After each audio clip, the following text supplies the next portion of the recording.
Mbak. Seumpama kowe tak booking sak jam 10 juta piye, Mbak? Beh, jan. Lah piye kok ae? Gelem ora? Sugih tenan iki. Ora wong sugih aku. Engko yo tak golekno utangan dhisik to nak gelem engko. Sopo? Pak Su. Beh. Dap. Iya, aku Pak Su.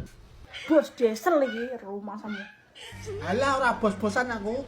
Dudu bos diesel aku. Bos sak duwere bos iki pokoke. Sak jam 10 juta. Lah sak dhuwure bos apa rek anak sak dhuwure nah iki apa? Bos apa? Tapi aku gak wani larang-larang, Pak. Lah ngopo gak wani larang-larang? Sing penting lho isih penak ae ngono. Sing penting isih penak, dienggo isih penak. Seneni wong-wong. Halah, sapa sing ngomong ngono kuwi? Jarine wong-wong padha ngomong barang ra kulak ae mbudul larang ngono, rumah sama gak pinter piye wong-wong. Yo ora kolaan. Tapi kan yo ngrawat kawit cilik. Sampai iki teko saiki wis gedhe-gedhe wis mumbluk-mumbluk ngono kuwi.